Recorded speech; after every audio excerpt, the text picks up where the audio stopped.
gustaría empezar hablando un poco como de lo general.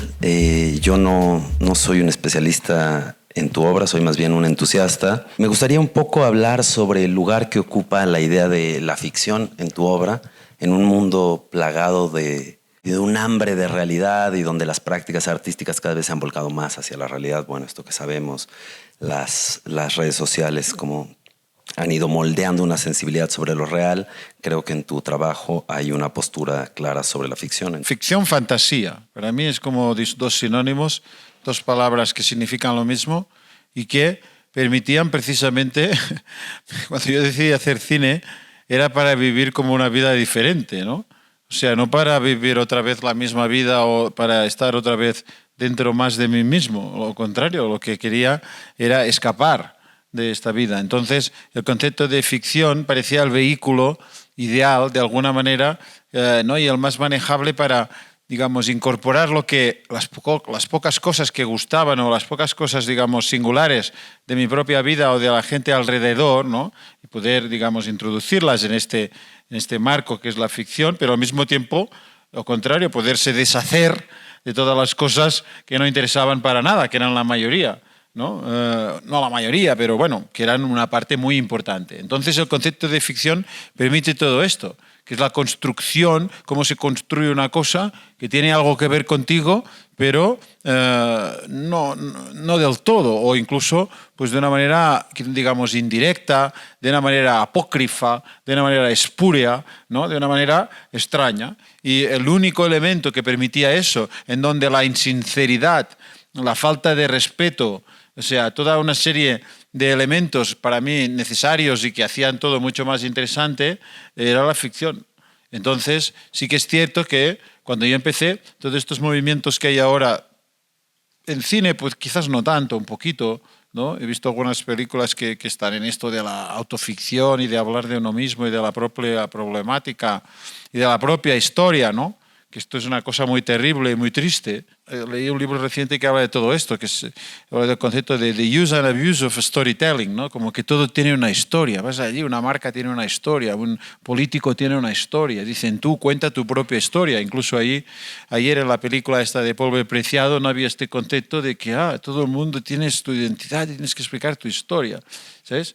Entonces, esto... pues no sé por qué, tendrás que explicar tu historia si es interesante. Si no es interesante, lo que hace la ficción precisamente es esto, es una especie de receptáculo infinito donde todo se puede introducir cosas verdaderas, falsas, mezclarlas y que mágicamente, ¿no?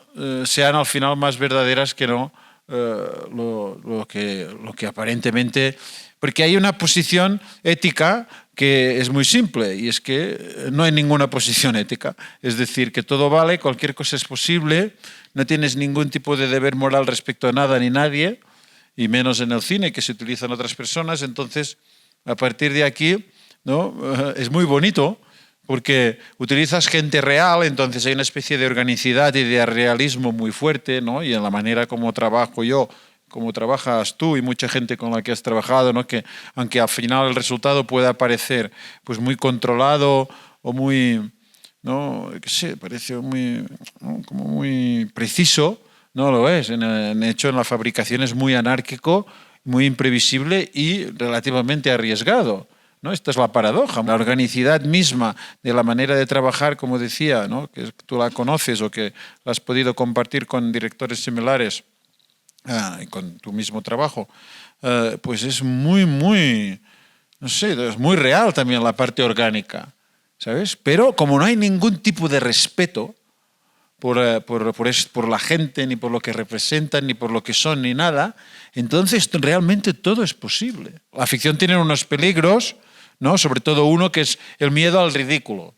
¿no? Esto es una cosa realmente importante porque no es tan fácil crear una ficción, porque el tema, pues yo qué sé, de lo grotesco, de lo ridículo, lo vulgar, incluso está siempre al acecho, en especial en estas ficciones, como digo, que no están nada controladas y que no parten de un guión. Entonces, este miedo está allí, es latente y todavía hoy lo siento. O sea, cuando fabrico una película hoy, o sea, en la última película, no tengo nunca las garantías totales de que no será ridículo.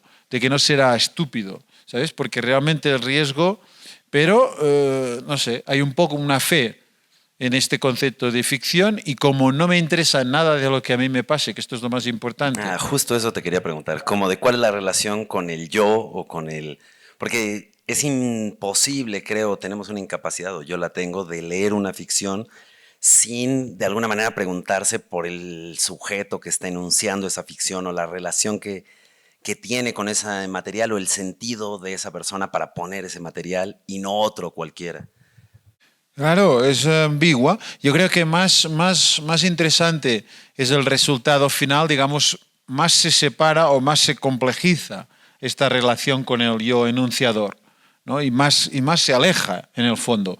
Porque una vez inmerso en esta lógica interna de la ficción, digamos, el propio yo tiene poco sentido imponerse en una cosa que es infinitamente más compleja. Hay una bonita carta que leí no hace mucho, que ahora salía además en traducción, pero que yo lo tenía muy presente, en un libro de las cartas de Proust, ¿no? Y en que precisamente está escribiendo a una aristócrata amiga suya, y está muy cabreado el tío, muchas gracias, está incluida en una recopilación que ha publicado ahora esta editorial Acantilado, editorial española, de la correspondencia de Proust, por el aniversario. Y es la penúltima carta, si no me equivoco, la última o la penúltima de esta recopilación. Y la escribió antes de morir, en el año 21.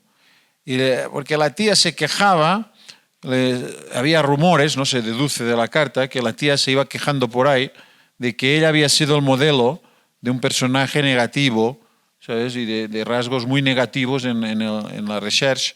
Y esto le llegó a Proust, ¿no? Que la tía todo el día se estaba quejando de esto. Y la tía le escribió una carta muy irónica, sí, a ella, como para, ¿sabes? Como para decirle que esto no tenía razón en esto y que estos rumores y que esto que decía era estúpido y tal. Pero con una mala leche y una ironía fina y una cosa muy increíble.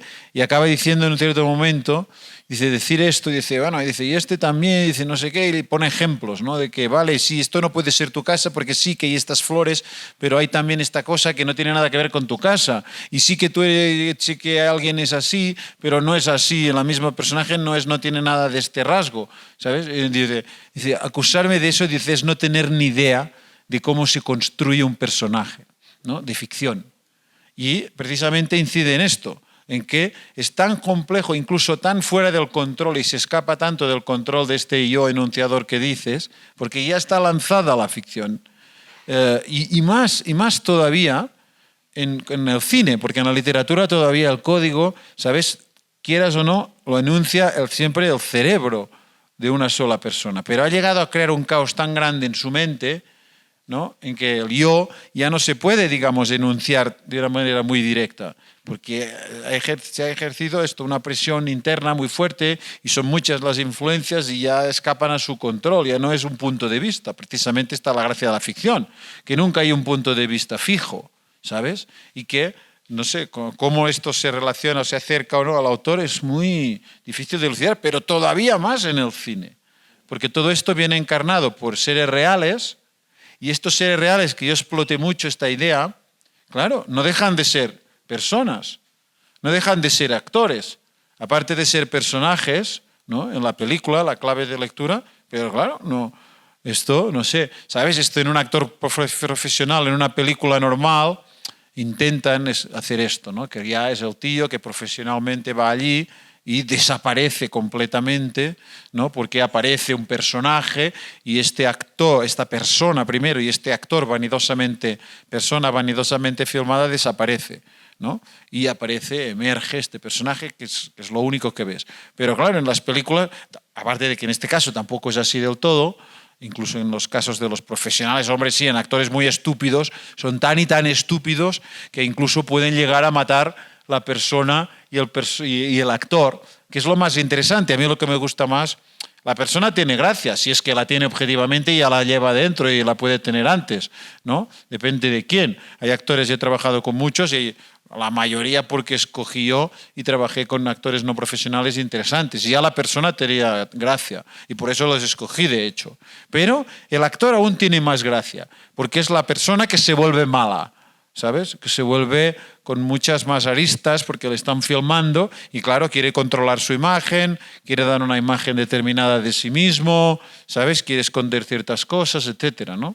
Entonces, todo esto se vuelve mucho más interesante y al final, evidentemente, está construyendo un personaje, creando un personaje, pero esto nunca desaparece del todo y lo ves, en la pantalla se ve.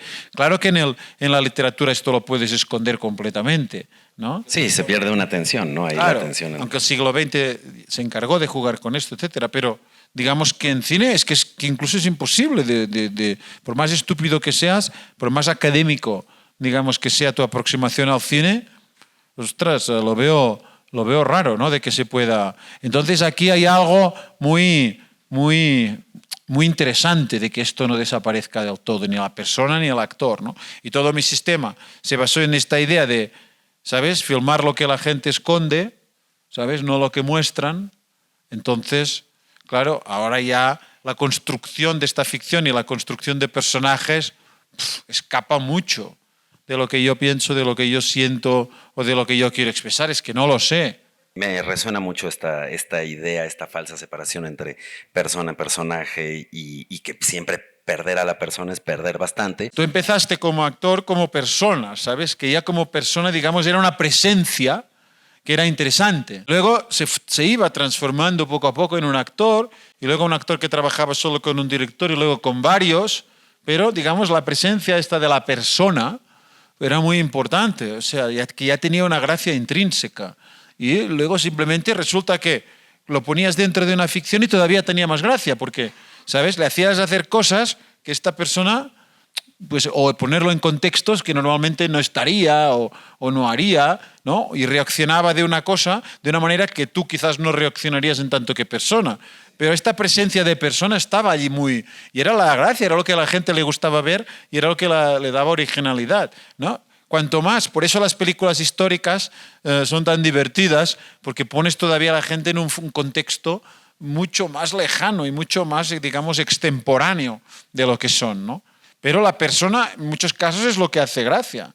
Es lo que, en algunos casos, es un caso de fotogenia que yo digo, es que gente que la persona ya tiene fotogenia, ya tiene gracia, y haga lo que haga, pues ya no te cansas de mirarlo, ya estarías allí mirando y todas las reacciones que hace, pues todavía son más divertidas, porque la persona es interesante. Sí, y ahí le pasó una vida por encima y en las personas cuando vemos o el público que nos ve o cuando tú ves a alguien, ves la vida que le pasó por encima y las inseguridades. Correcto, y esto es muy difícil de que se traduzca en el personaje de una manera, ¿sabes?, directa. Sí, muy difícil. Es muy difícil. Sí, sí. Y si a un actor le pretendes, ¿cómo le vas a explicar? ¿Qué le vas a decir a un actor? No. Ellos dicen que utilizan su propia vida para dar vida al personaje, ¿no? Estos actores profesionales. Pero, ¿sabes? ¿Por qué necesitas utilizar tu propia vida? Ya tu presencia ya, digamos, convoca tu propia vida, ya la contiene. No tienes que hacer nada. Al contrario, cuando lo hacen, es más fácil que hagan un cliché que no que si la propia vida ya es interesante y de alguna manera reverbera a través de esta fotogenia que decía, que, ¿sabes? No siempre aparece, pero, bueno, no siempre aparece, no siempre se tiene, o no todo el mundo la tiene, pero si se tiene, pues no necesitas nada más. Eres mejor que cualquier actor que venga, por más profesional y por más bueno que sea. Sí, claro, tienes el carisma, ¿qué más quieres? Y pensando un poco en esta relación, hay algo que lo veo medio, como que lo asemejo en la relación de cuando trabajas con contextos preexistentes y la manera de relacionarte con ellos, digamos, no a través de la parte más evidente, de lo anecdótico, sino dónde sientes tú que aparece esa fricción en el cine. Bueno, en los límites, digamos, ¿no? En poner una presión donde a este tipo de material, en buscar circunstancias con este tipo de actores ya escogidos, sean profesionales o no, pero bueno, más o menos bien escogidos, en que se presiona, digamos, ¿no? El tema de la presión, que a mí me gusta mucho, los límites de este contexto donde teóricamente tendrían que, ¿no?, encuadrarse estas presencias o esta pequeña trama o este contexto más o menos articulado, ¿no? Es difícil de decirlo, precisamente muchos de los momentos realmente interesantes y únicos son los que van hasta el límite de esta inadecuación, ¿no? De esta, digamos, sensación del actor de estar en los límites o en los márgenes de la coherencia de su propia ficción y de sentirse ridículo, ¿no? De estar. Pero esta es una idea muy bonita de Manny Farber, que a mí me gustaba mucho y que siempre me influenció y que decía que siempre algo tiene que estar en el umbral de lo inconveniente, ¿no? Todos los elementos de la película, en este contexto coherente, ¿no? Que es la ficción, ¿no? Pero ya sea el decorado, el actor que lo interpreta, la adecuación misma del casting, ¿sabes? Esto es muy bonito. En el cine siempre se piensa que tú escoges un tío y que tiene que ser coherente con esto, ¿no? Con el contexto donde va a interpretar. Pero, yo qué sé, por ejemplo, en las historias de amor, a mí siempre me gusta que sean imposibles. ¿Sabes aquello que dices? Es el casting, digamos. Claro, claro, dices, estos dos, un poco evidentemente el personaje lo acentuará, pero dices, estos dos es como imposible, es una historia de amor que no puede, no es creíble, no te lo puedes creer que esto vaya, ¿sabes?, a crear que estas dos personas vayan a sentir una atracción y que te puedas emocionar con esto. Pero claro, esto puede ser ya un casting, ¿no? O sea, una decisión de casting. Luego, evidentemente, por la presión que tú puedes ejercer, ¿no?, violentando, digamos, los actores, claro, también puedes llegar a momentos en que esto es increíble y que están haciendo cosas que están en el umbral o más allá de lo que representan sus personajes en un contexto determinado, ¿no? Pero, claro, ¿dónde está el límite? ¿Dónde acaba la originalidad única y extrema y dónde empieza lo estúpido? Claro que para mí es menos penoso. Es penoso porque cuando ves a veces situaciones que están en el umbral o han traspasado la estupidez, claro, sientes un poco de vergüenza ajena o de ti mismo y es una tensión muy fuerte. Y el actor, claro. Sobre todo si tú lo estás provocando. Claro, y se sienten indefensos los actores, ¿no? Es una sensación de indefensión muy desagradable, ¿no? Es la que tienen siempre en mis películas, esta idea de no poder controlar su propia imagen, pues porque el propio caos, porque, ¿sabes?, lo que las cámaras captan es lo que precisamente escapa a su control, lo que quieren esconder, toda esta teoría que he hablado muchas veces en otros sitios, pero, ¿sabes?, es algo embarazoso, la palabra embarazoso, ¿no?, es la palabra que se aplicaría aquí y tienen que soportarlo y no debe ser fácil. No sé, es un poco... Esto me ayudó mucho a hacer la película Liberté, que es sobre sexo y hay mucha gente desnuda y es sexo explícito. Entonces allí vi que, ¿sabes?, todo... Es decir, vi este mecanismo de una manera más gráfica, ¿no? Porque lo embarazoso, si estás desnudo, todavía es más fuerte. Claro. No hay nadie que, ¿sabes?, desnudo se sienta más seguro. La gente en general, el 99,9, se sienten más inseguros desnudos, por educación, por lo que sea, por pudor, por lo que no me preguntes el por qué. Pero, ¿sabes?, es raro. Entonces allí todo este mecanismo se me volvió, que ya era claro, pero todavía más, ¿no?, más interesante o más... Fue una experiencia realmente única esta de hacer una película más o menos sexual, que hay sexo y todo esto. Yo recomendaría a mucha gente de hacerlo. Porque, no, sinceramente, porque es como unos límites, y más hoy en día, ¿no?, en que la gente precisamente es susceptible de ser, digamos, atacada o invadida en su intimidad o en su propio yo. Pero claro, la ficción se construye de elementos que no eres tú. Pero claro, tienes que poner tu propio cuerpo.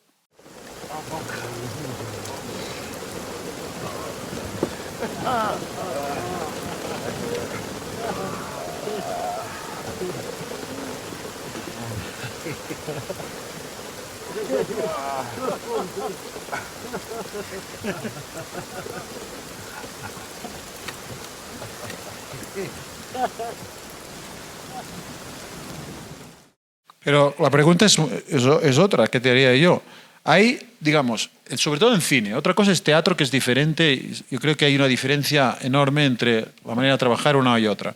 Pero en cine sí que hay ciertas imágenes, ¿no?, que quizás sin sufrimiento no se pueden obtener, ¿no? Sufrimiento que digo, pues sí, puede ser un sufrimiento mínimo, o sea, por supuesto, el sentimiento de sufrimiento de estar en una situación embarazosa, por ejemplo, ¿no?, que no es nada muy grave ni nada ofensivo, pero situaciones embarazosas como las... Entonces, ¿sabes?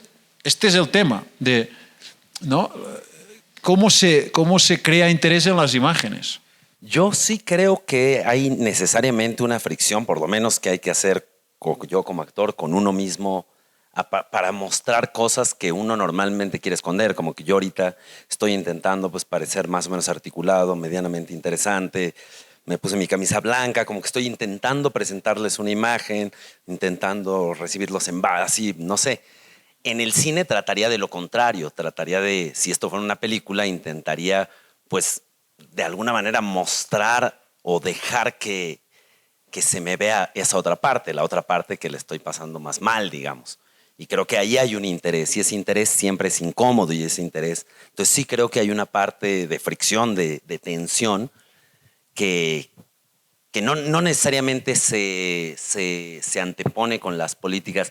Yo soy un poco escéptico de las políticas del cuidado, como se han manejado, digamos, en el terreno de lo artístico, porque creo que el cuidado no tiene un signo político claro. El cuidado, cuando los gringos quieren construir un muro, es para cuidar a sus ciudadanos de la amenaza que son los migrantes. Entonces yo siento que el cuidado es como la indignación. Alguien puede estar muy indignado por los asesinatos de mujeres y alguien puede estar muy indignado porque el aborto se legalizó. La indignación no tiene signo, y lo mismo el cuidado. Entonces como que soy un poco escéptico de eso, y al mismo tiempo sí creo que no me gusta que mis amigos se la pasen mal, pero que creo que hay un territorio donde sí creo que sí, que hay que transgredir ciertas cosas en la medida de la voluntad de las personas para llegar a algo, que creo que es un poco a donde vas.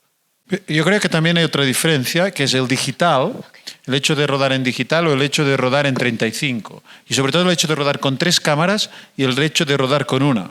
Son conchas en relación a esto muy interesantes, porque si tú rodabas en aquella época, ¿no?, en el pasado, que había una sola cámara, ¿no?, porque era la puesta en escena, que además grababa durante muy poco rato, ¿sabes? Que tenía que tener muchos focos, que yo qué sé, que si se movía un poco la persona, pues, ¿sabes? Ya estaba fuera de foco, que el magazine eso duraba 3 minutos en 35, 4 o 5. Entonces, tú tenías que representar una cosa, ¿no? Y tenía que ser realista. Entonces aquí, de alguna manera, y entiendo que claro, mucha gente utilizaba los métodos que podía y se tenía que ejercer una precisión muy, digamos, directa y quizás un poco extraña, ¿no? Muy fuerte, pero en un mal sentido, ¿no? Para que en aquel momento dado, en esos 3 minutos, ese momento saliera esa imagen o aquello que se buscaba por el guión, por lo que fuera, ¿no? Y aquella persona tenía que expulsar esto, ¿no? Expulsar. Y entonces, pues casos que vimos. Pero si hablamos del digital, ¿no?, de 3 cámaras, grabando mucho más, etcétera, todo esto ya ha perdido sentido. Porque, primero que lo que decía antes, no, ¿sabes? En mi metodología al menos, yo no sé lo que busco, yo no busco nada concreto, yo no hablo con los actores y les digo tienes que hacer esto, o esta escena tiene que ser de dolor, o la otra tiene que ser de risa. Todo esto va apareciendo como puede, ¿no? Va emergiendo, digamos, como buenamente puede. Y en cualquier caso, digamos, las maneras en las que, primero que se va a captar una cosa que es un poco invisible a los ojos humanos, entonces no hay ninguna necesidad de ejercer una presión en un sentido concreto o una presión violenta.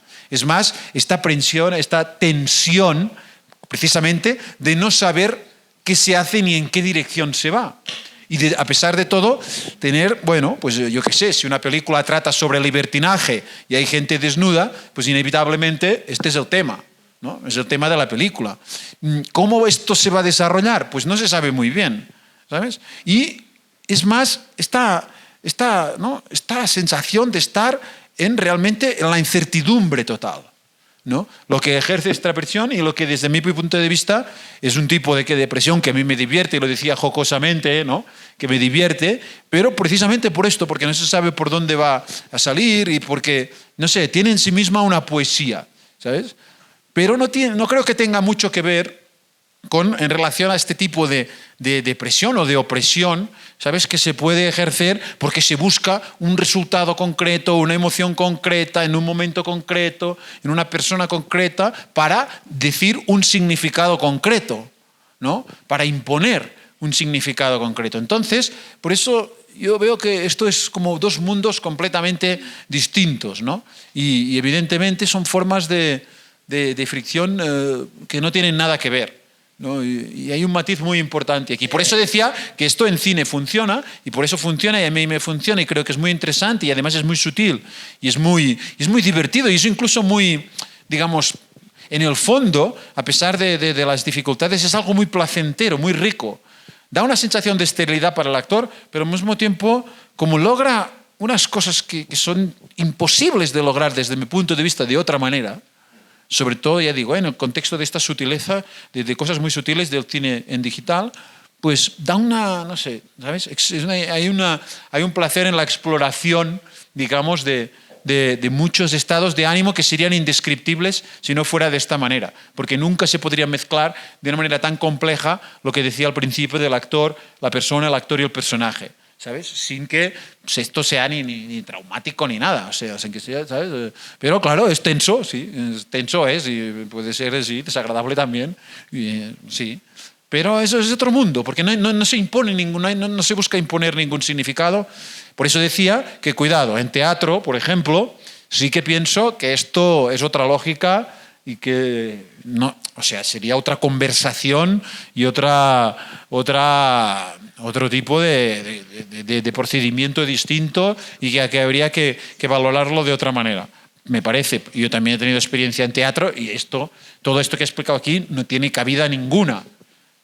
Solo en algunas sensaciones que intenté crear, que precisamente es como el antiteatro, la idea esta de actores abandonados sobre el escenario, una forma de este tipo de presión era interesante para conseguir esta sensación. Pero bueno, es una cosa muy, muy puntual y un tipo de atmósfera muy concreta. Por el resto, sí que pienso que esto hay que trabajarlo y pensarlo muy de otra manera.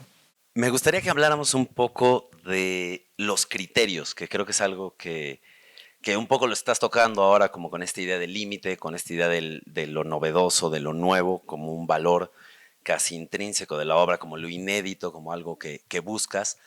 Y como en tus películas renuncias a ciertas cosas o ciertos criterios que en el cine han sido muy valorados, como la causalidad, como todas estas cosas que conocemos, me gustaría que hablaras un poco sobre qué es eso que buscas, además de llevar un poco a la gente al límite, de buscar esta organicidad. ¿Qué es lo que buscas? ¿Cuáles son los criterios mediante los que dices? La verdad es que algo, no hay muchos en el rodaje, aparte de este que acabo de explicar, de intentar mover lo más tiempo posible dentro de estos límites, dentro de este umbral. No hay ningún criterio muy, muy claro. O sea, todo precisamente porque muchas de las cosas bonitas son invisibles al ojo humano durante el rodaje. Mucho de esto, lo que yo buscaba, digamos, lo descubro o lo sé yo mismo en el montaje. Cuando gracias a la captación de la cámara, que ve cosas que yo no puedo ver, entonces esto se revela, ¿no? Como, bueno, una metáfora perfecta del revelado fotográfico, ¿no? Del revelado del 35. Yo siempre utilicé, digamos, cámaras digitales y siempre detesté todo el purismo alrededor del 35 milímetros, pero paradójicamente en mi sistema, el hecho de revelar ese negativo que ha grabado unas cosas que han impreso, una especie de realidad que gracias a la luz, ¿sabes?, era difícil de ver allí en el set y que luego realmente en toda su potencialidad se descubre, lo he hecho yo, pero con las cámaras digitales, pero conceptualmente de otra manera, ¿no? Por eso no sé muy bien, no tengo muy claro lo que se está buscando allí y intento que sea una estructura sólida, es decir, que el casting sea sólido, que los decorados sean perfectos, que, digamos, el contexto sea bien escogido, que el tema sea original, pero pero esto es previo al rodaje, todo esto casi. Son decisiones y son criterios, como tú dices, que se basan en decisiones previas al rodaje, ¿no? Luego allí, digamos que lo que exactamente se busca no lo sé, ¿no? Digamos que no lo sé, es que sinceramente, porque es que no lo veo tampoco muy claro, ¿no? Y he tenido tantísimas sorpresas a lo largo de mi carrera que han demostrado que precisamente las cámaras captan cosas diferentes y sobre todo, como te decía, en esta película Liberté, en que ya no confío en nada de mis criterios durante el rodaje. Realmente la idea de Warhol de poner el juicio propio en suspensión durante la fabricación de la película y de realmente, ¿no?, dejar como este flow completamente, ¿no?, objetivo y que no es interpelado ni es, digamos, molestado por ninguna forma de juicio, de juicio crítico propio, pero aparte de esto que es muy, muy general y que realmente está más cerca de la suspensión del juicio crítico que de su ejecución o de su ejercicio, no sé, no... Bueno, sí, había un criterio único, que este era el que animó todo mi cine desde el principio, sobre todo los rodajes, y que los hizo más divertidos y más ricos y más complejos en eso que decíamos al principio del todo, no de que se introducían todo tipo de elementos, que era el elemento lúdico. Casi que lo que yo hago es pasármelo bien, ¿no? El criterio eso en el rodaje, que sea divertido o que a mí me parezca divertido. Evidentemente el concepto de divertido, como decía antes, también es muy maleable, puede ser o ridículo o estúpido, o, ¿sabes? Tiene muchos... quiero decir, tiene unas fronteras muy amenazantes, muy cercanas, pero era un criterio importante, porque quería decir que como soy muy, digamos, en el rodaje tengo mucha falta de respeto por los actores, es un buen criterio. Porque si yo me divierto, quiere decir normalmente que me divierto siempre en la misma dirección, ¿sabes? Y es que lo que me hace gracia es que lo que les molesta a ellos, ¿sabes? En general, ¿no? Y esto es un deseo bastante compartido y muchas veces, sobre todo con gente que trabaja conmigo desde hace mucho tiempo, pues está allí, ¿no? Mirando y vemos que un actor está allí un poco sufriendo ¿no? Y nos miramos y sonreímos, ¿sabes? O con el cámara, con el del sonido, ¿sabes?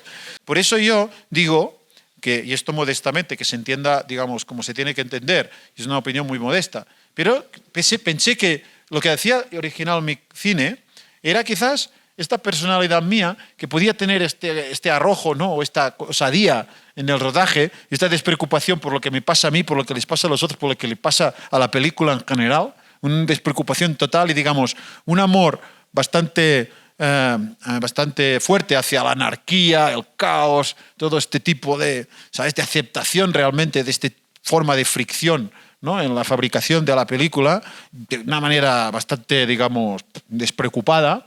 Y al mismo tiempo era la misma persona la que luego hacía el montaje y que mágicamente, ¿sabes?, sabía reprimirse y sabía pues muchas de estas cosas que habían dado tanto gozo o tanta placer en el aspecto lúdico, reprimirse de todo esto y en el montaje buscar una forma de precisión y con una forma, digamos, de trabajo que requiere pues mucha paciencia, mucha disciplina, mucha repetición, mucha precisión, mucho, ¿sabes?, y que parecerían dos personas distintas que sería difícil que se unieran. Y entonces me di cuenta con el tiempo de que estas dos personas pues estaban en mí y eran perfectamente compatibles y que esto hacía la originalidad de las imágenes que yo podía crear. Tener en un momento esto y en el otro momento el otro. Y di, esto es la clave y esto es lo que quizás hace que yo haga lo mío, como otro pues hará lo suyo porque tiene otras características personales, otras cosas de carácter. Pero esto yo creo que le daba, porque ligaba muy bien con el digital y con la forma, con sacar la potencialidad de las imágenes digitales. Le daba mucha, no sé, ¿sabes? Combina muy bien, porque el digital tiene estos dos aspectos, que puede, digamos, acaparar todo y filmarlo todo y verlo todo y incisivamente verlo todo y al mismo tiempo, esto no las cámaras, pero sí el que lo controla, ¿no?, el ojo humano puede ser muy, muy preciso y muy selectivo luego, a posteriori, a través de lo que ha grabado la cámara, para graduar esto en el nivel que se necesita. Claro. Nos queda poco tiempo y hay muchas entrevistas de Albert en YouTube rolando, donde habla mucho sobre su metodología, sobre cómo trabaja con las cámaras, cómo trabaja con el montaje. Es de gratis, porque aunque lo intenten, la gente copiarlo no podrán. No, bueno, pero se pueden enterar del chisme. Es incopiable. Lo que me gustaría preguntarte para ir cerrando es un poco, estamos aquí, te están haciendo una retrospectiva y me gustaría saber qué ha cambiado para ti en tu manera de hacer cine, de ver el cine. El mundo ha cambiado bastante en estos años, supongo, o no sé, me gustaría oírte un poco. El mundo ha cambiado, es cierto. Se ha vuelto un poco más triste por la aparición de los móviles. Esto siempre me afectó mucho en los rodajes. Cuando empezaron a aparecer los móviles y todo esto, veía a la gente, digamos, más desconcentrada, ¿sabes? Estaban menos como disfrutando menos de lo que estaban haciendo porque tenían la mente dividida en varios, ¿no?, en otros sitios, ¿no? Entonces esto sí que entristeció un poco toda la fabricación. Por suerte, toda la gente que yo trabajé, ¿sabes?, no les afectó mucho y sobre todo tenía mucha gente que estaba totalmente aparte de este mundo. Esto se fue agudizando con los smartphones y con todo, ¿sabes? Y esto fue un poco triste en los rodajes. Y sentí ¿sabes? Una dificultad creciente para que la gente realmente volviera a concentrarse y estar solo para eso, ¿no? Y estar realmente viviendo una vida que no es una vida aparte, que está pensando en otro sitio, sino que es la vida suya propia y solo suya en ese momento, ¿no? Digamos que el alcance de pensar en otras personas durante un rodaje, cuando no había móviles ni había nada, era muy limitado. Era lo mismo que tenías cuando estás en tu casa, cuando estás en la cama, cuando estabas en cualquier sitio. O sea, era muy... Bueno, era lo que era, formaba parte de la personalidad de cada uno tener sus propios intereses y sus propias cosas dentro de la mente. Pero ahora, digamos, como influía mucho la concentración, sobre todo la concentración, ¿no? De realmente, de que no podías estar todo tu ser allí en ese momento, digamos, arriesgándolo todo, ¿no? Esto lo determina mucho todo, porque determina un poco la inocencia, ¿sabes? Yo no creo que sea que yo hubiera perdido inocencia por el hecho de que pasara más tiempo porque el digital es tan cabrón y, o sea, hay tantas posibilidades que aunque pienses que cínicamente llegas a dominar, digamos, a ser un maestro, ¿no? Y a poder realmente con un dispositivo con el que tengo mucha práctica de poder, pero siempre, ¿sabes? Ya traes a un actor que está loco, ya todo es un desbarajuste ya, ¿sabes? Coges un actor como Magimel, que es muy preciso pero que está un poco loco, y ya todo, un sistema que parecía que funcionaba, ya no funciona más. Entonces tienes que volver a reevaluar y reinventar todo, o sea, como desde cero. ¿Sabes? Solo porque este tío está allí en el centro, o haces una película con gente desnuda, ¿sabes? Ya todo, ¿sabes? De noche y tal, todo cambia, ¿no? Entonces, digamos que no sirve de nada tampoco tener nostalgia por lo que se perdió, porque el desafío cada vez realmente puede ser tan fuerte que lo que se perdió ya no es ínfimo, no tiene importancia. Digamos, la fuerza de lo que se tiene que reelaborar es tan grande que no tienes tiempo de pensar en lo negativo. Pero sí que es cierto, pero esto me fue a favor a mí, esta evolución de los tiempos en que la gente se vuelve más cretina porque solo las redes sociales y los móviles y esto solo no incrementan ninguna cualidad de la gente en general, solo incrementan sus defectos, ¿no? Solo hacen que sus defectos sean mayores, su estupidez mayor, porque pierden más tiempo, su vanidad superior, ¿sabes? Pierdan el tiempo, ¿no? O sea, solo son defectos, aumentan los defectos que tienen, los hacen mayores, y cualidades no veo que aporten ninguna cualidad, ¿no? Entonces, esta idea que yo tenía de que mi sistema lo que capta, que es lo que la gente quiere esconder, empieza a tener más sentido en este contexto, ¿sabes? Porque claro, ves que la gente es una mierda objetivamente o que cada vez es humanamente peor, ¿no? Entonces, ¿qué vas a filmar? Una gente que es humanamente... ¿Qué hay que mostrar de esta gente? Nada, ¿sabes? Hay que buscar lo que esconden, ¿no? Es decir, y por eso el cine se ha vuelto más perverso. Yo nunca miro series, jamás. Solo en el avión para ver qué es lo que la gente habla, ¿no? Miro un capítulo, no sé qué, ¿no? Y ves que no, muchas de estas series modernas que son tan... porque dicen, hacen un retrato de la sociedad, ¿no? De la sociedad moderna. Y sí que lo hacen, porque todos los personajes, todo el rato, están mintiendo. Todo el rato. O sea, el personaje, en tanto que... ¿no? En la trama que está, todo el mundo está mintiendo. Todo el rato, es que es increíble. O sea, entonces, ves como que hay una asunción de que todo el mundo está proyectando una imagen constantemente de sí mismo. O sea, no ves jamás un personaje inocente como en El idiota de Dostoyevsky, ¿sabes? Que entra allí y que ve como que, digamos, que está espiritualmente en una dimensión, ¿sabes? Ligeramente dislocada respecto a los otros porque está como inocente, ¿no? No, allí ya no queda ningún rastro, digamos, de ningún personaje positivo, que no esté todo el rato mintiendo y digamos mintiendo por razones de esto, de prosperar en sociedad o de crear una imagen mejor de sí mismo o de lo que sea. Entonces, esto responde a una realidad, ¿no? Que la gente es peor cada día y que esta gente intentan, ¿no? hacer un retrato, pero digamos que ellos lo hacen como una trama, ¿no? En una trama, y es que todo el mundo. Pero yo no lo hago como una trama. Yo veo que la gente es cada vez peor, el mundo es peor, y entonces quiero ver por qué esta persona es peor. No utilizo una trama para decirle al mundo, esta persona es peor. No, yo voy a lo que es peor. Y entonces mi sistema de buscar lo que la gente quería esconder me fue a favor este cambio. y digamos, mi sistema es más coherente con todo esto y es mucho más útil, es mucho más rico y es mucho más... Por eso, si miras Pacifiction, claro, miras esto y todas las otras películas parecen películas didácticas, ¿sabes? Un poco para enseñarle a la gente lo que tiene que pensar o, no sé, ¿no? Decirle, pero claro, allí ves que no. Y realmente estás en el corazón, digamos, del mal, de la falta de control de una persona que es mala y se está descubriendo su maldad. Bueno, gracias a todas y todos por venir. Gracias.